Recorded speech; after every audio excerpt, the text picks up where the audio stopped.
British troops remain on the grounds of Afghanistan. Loss of lives and mounting casualties have become common everyday news. The bloody bath continues, but one is compelled to question why. Foreign troops have lost sight of their initial objectives. Operation Panther's Claw in the Helmand province has led to 19 casualties for British troops in just a few weeks, bringing the total number of British deaths in the country since 2001 to 188, more than the total in Iraq.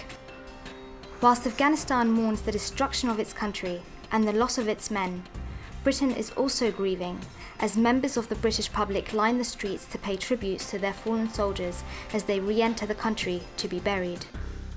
But while the publics unite in honouring the dead, a political row has been brewing over army budgets and resources. The Conservatives and the Lib Dems have joined army chiefs in criticising the government's funding of troops in Afghanistan. At the height of the matter, certain political figures continue to protest against the presence of British soldiers in Afghanistan. The Chief of Defence Staff and the Chief of General Staff presented to Gordon Brown shopping lists of equipments desperately needed for the army. With their public criticisms, Sir Richard Dannett and Chief Sir Jock Sterrop have been accused of playing politics. In the meantime, innocent lives are lost and there seems to be no end in sight. The Prime Minister said he would only review troop levels after next month's elections, but remains silent as to when this war will end.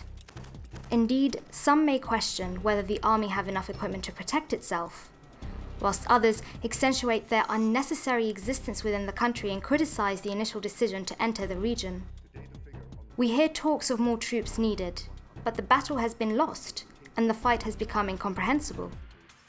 The death toll continues to rise, and as this becomes an undeniable reality, critics are condemning the Prime Minister's hasty command to prolong the war and send more soldiers to their deathbeds.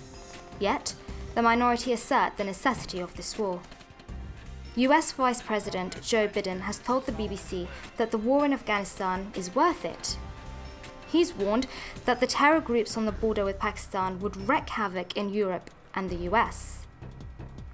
But should the war continue when it has proven to be a failure thus far?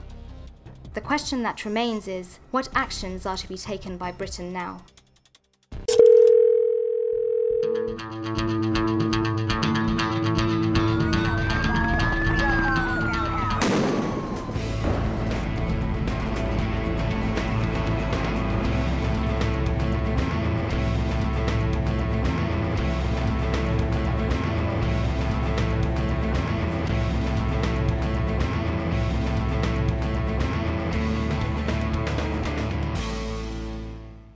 Good evening and welcome to Comment on Press TV. I'm Ken Livingstone, the former Mayor of London, standing in tonight for George Galloway. And we're looking at the issue of Afghanistan.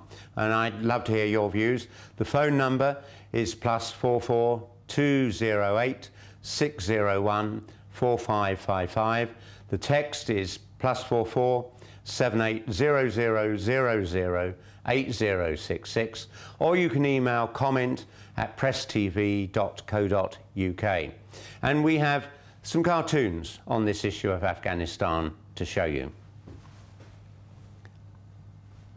And here we have The Guardian, Steve Bell, I think actually my favourite, well, one of my 2 or 3 favourite cartoonists, showing the leader of the opposition, David Cameron, mocking Gordon Brown, saying that your cannon fodder need helicopters, dealing with the issue, of course, that we have nothing like enough helicopters and it's costing the lives of British troops. This is now a major debate. And once again on the helicopter theme, with the Prime Minister getting into a helicopter. This is a cartoon from the Times by Peter Brooks, and of course it whirling him around whilst not lifting off. I think an indication that the British government is not absolutely clear about why it's in Afghanistan. And also from the Times, Nick Newman's cartoon, Osama claims he saw a British Army helicopter, but I don't believe him. And I think that, once again, all those cartoons focusing on the issue which has caused such a row in the House of Commons, that do our troops have the resources they need to fight this war? And one thing I think it's important to bear in mind in all of this is that over the years, we've been cutting back our military spending after the end of the Cold War, and yet we're still playing the sort of role in Britain as though we're a global superpower. I mean, if you actually compare France and Germany, nations as big, and in Germany's case, bigger than us, they play a very much smaller role. It just seems all my life, British Prime Ministers have enjoyed, got more of a kick out of parading on the international stage rather than sorting out problems at home like the health service or our schools or crime in general. And I think this is a mistake.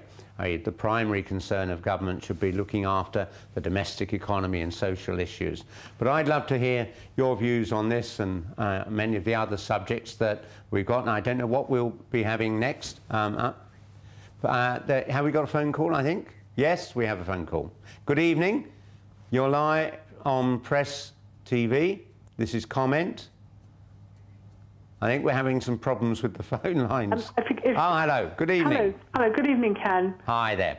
The reason I've called is we keep hearing about the death of British soldiers or American soldiers. Well, that's a sad loss, but that's part of the risk that they take for the occupation that they've taken. And if you invade and illegally occupy a country, then they're not in a position to complain, to be quite honest. But what I don't like is the fact that there's never any mention of the civilian casualties. It's a scant little bit here or a little bit there. How many people have died just this year alone or been injured? Why? I'm not a Muslim person, but why is it that Muslim blood is so easily spilt and the Western world doesn't give two hoots about that? Yeah, a little bit of British blood or American blood, and, you know... Well, can I point you to a very good book? I'm sorry these soldiers are dying, but they shouldn't be there in the first place. How many people have died in the 8 years that Afghanistan has been illegally invaded and occupied? There will be outrage. Many thousands in Afghanistan and many tens of thousands in Iraq. And can I point you to a good book that came out earlier this year by Chris Mullin? He's a British MP who served in a junior role under Tony Blair. And he is concerned about this. It's his diaries. It's called A View from the Foothills. He keeps raising with Tony Blair, with the American embassy, about the terrible, indiscriminate bombing of school parties, children on buses, weddings. And he has come to the conclusion, after many years of raising this, that the American military don't think that Arab or Afghan lives are worth as much as American lives, and it's a real double standard. I found it a very shocking book to read, because here's a man recording his honest thoughts as he confronts Tony Blair and American officials with this terrible loss of life.